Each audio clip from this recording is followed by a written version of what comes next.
My name is Matt Fry, and I'm a partner at Rosenblum Schwartz Fry Johnson. The focus of my career is DWI defense and sex crimes with an interest in the sex offender registry, and I've been practicing for 21 years. The current state of the registry in Missouri is that it keeps growing with limited ability for individuals to have removal from the registry requirements. The Missouri legislature has now on 2 occasions tried to implement removal provisions from the registry, and those 2 occasions have both been shot down by the Missouri Supreme Court. So I think the main thing for everyone to understand is that this is a fundamental fairness issue. I became interested in these sex offender cases when I was approached by an individual who was told he had to move from his house, was being forced to move from his residence because of new residency laws that have gone into effect. I stress new because any citizen should understand that the way our Constitution is set up, we should not be punished for things that occurred in the past by new laws that go into effect. Meaning, how do I know I wasn't supposed to do something if the law was in effect at the time I allegedly did it? I took that case all the way up to the Missouri Supreme Court, and the Missouri Supreme Court ruled that the law was a retrospective violation and was unconstitutional. And that really catapulted my desire to help individuals accused of sex offenses and individuals who are affected by the registry.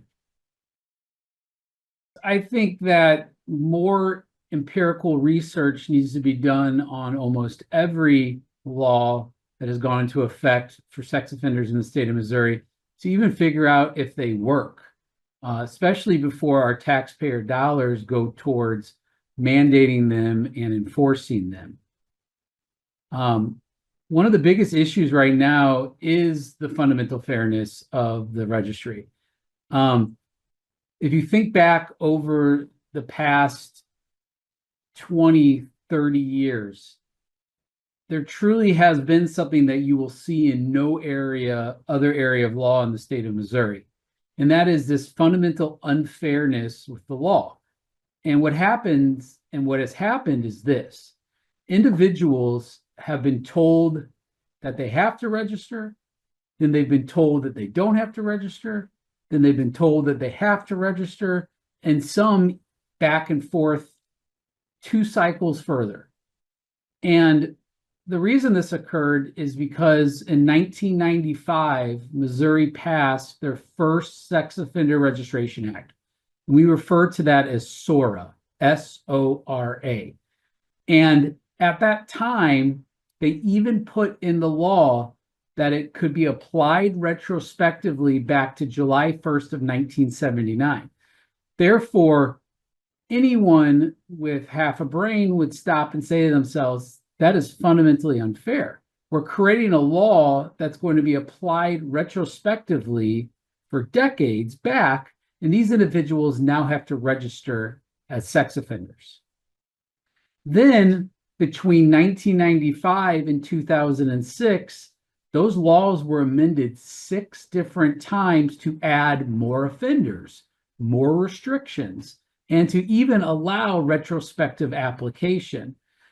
And it wasn't until 2006 that a lawyer finally stood up, Arthur Benson out of Kansas City in the Doe v. Phillips case, and said, no, you're violating the retrospective clause of Missouri. You can't apply these laws retrospectively. And the Missouri Supreme Court agreed and invalidated the laws as they applied to findings of guilt before January 1st of 1995. So they finally said, no, that's a violation of the Constitution. You cannot apply these retrospectively. But we only enjoyed that finding for 3 years. So think about that. You're an offender who in 1995 received a letter that said you have to register. Then in 2006, you receive a letter that says you do not have to register. And in 2009, the Missouri Supreme Court under the Keithley decision, passes an opinion that basically now says you have to register. And what Keithley found was that a set of language that was in the Missouri Registry in SORA stated that if you ever had been required to register under federal law, so basically the Missouri Supreme Court stopped and said, well, all these offenders had to register under federal law because of the SORNA provisions. That's SORNA. That's what we call the Federal Registry. And because they've had an obligation now under SORA, it's a federal independent obligation. So we're going to get around the retrospective clause, and now we can apply it retrospectively to all these people. So basically, a loophole, a technicality was used to get around the Missouri Constitution and put all those people back on the registry. So we have 1995, you have to register. We have 2006 with the Doe opinion, you don't have to register. Then we have 2009 with the Keithley opinion, you've got to register. Imagine getting those letters. Imagine the fundamental unfairness by being told you have to register, you don't have to register, you have to register. And really, I believe Keithley came about because the Missouri legislature was creating new legislation, the first of its kind, to allow certain offenders to petition to get off the registry. But with this new finding under Keithley, individuals could no longer get off the registry. So what happened next? Well, finally, 9 years later, almost a decade later, the Missouri legislature gets together and passes new legislation that basically creates a 3-tier system under the registry, Tier 1, Tier 2, Tier 3, and allows Tier 1 offenders and Tier 2 offenders to have the privilege of applying for judicial review and potential removal from the registry. And we were ecstatic, finally able to fix some of the fundamental unfairness of the registry. And unfortunately, that only lasted until 2023. We barely got to use it because, guess what? The language from Keithley in 2009 has been required to register under federal law, was never fixed. And I had plenty of meetings with the Missouri legislature trying to teach them about this language and that it had not been fixed.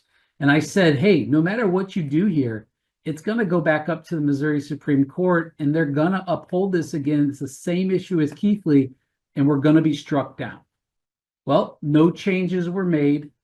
And sure enough, in 2023, the Brock Smith came down out of St. Louis County opinion and stated the same thing that Keithley did and shut down the registry removal.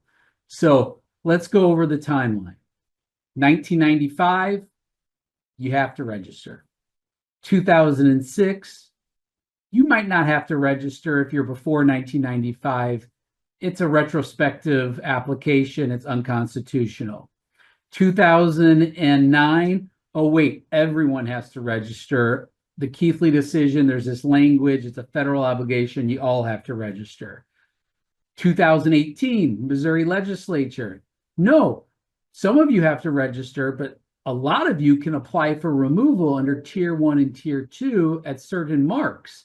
So hey, now we can get people off the registry. Oh wait, 2023, we left that same language in there from 2009. No one can get off basically now. And that's the timeline. Well, it's even crazier, and it's hard to explain to the common layperson, is I don't agree with even the analysis in the 2009 opinion from Keithley or the 2023 opinion in Brock. Because think of this. If the Missouri Constitution says you cannot make a law that's retrospective in its application, i.e., I can't create a law in 2025 that says all people with green hair in 2020 can be prosecuted for a criminal offense. or can be fined civilly, because they didn't know that they couldn't have green hair. But the retrospective clause is still on the books. But in 2009, the Missouri Supreme Court said, oh, wait, we don't have to worry about the retrospective clause. There's this independent federal obligation to register. Okay, if there's an independent federal obligation to register, that's a federal obligation. The federal government needs to implement that. The federal government needs to take care of that. But you ask any federal employee, you ask any federal courthouse worker, have you ever seen a state sex offender come knock on the front door and say, I'm here to register? No, because they depend on the state to do all the work. And they do that with federal funding. We will give you your federal funding if you follow our laws. So basically, we are applying SORNA, the federal rules and obligations, through SORA at the state level in Missouri. Why is that problematic? Well, if you have a retrospective clause that says the state can make no law retrospective as application, even if I'm depending on federal law, aren't I applying that through a state law at the state level? Well, yeah, that's SORA. There is no way around this. It was bootstrapping a federal law to an unconstitutional state law. So I believe they got it wrong in 2009 and they got it wrong in 2023. The bottom line is the state constitution says you can't have a retrospective law, and we're still applying many of these laws retrospectively. Let's talk about that's never going to get fixed. We have this registry, it keeps growing, we keep getting more and more people. Find me a study on your Google browser right now that the Missouri Registry works. Find me a study that's been conducted that sex offender registries are necessary to prevent recidivism, are necessary to help victims. The thing is, Missouri hasn't conducted these studies. They do not exist. Missouri has not taken the time to learn whether or not SORA, our registry, the provisions of RSMO 589400 to 589425 are helping. And another study they haven't done is what is it costing us in taxpayer dollars? So we have something over here that we don't know if it works for sure. And we don't even know how much it's costing, but I can tell you right now, it's in the millions. So we're spending millions in taxpayer dollars to implement a system that we have no empirical research on whether or not in the state of Missouri it works. And that's a problem.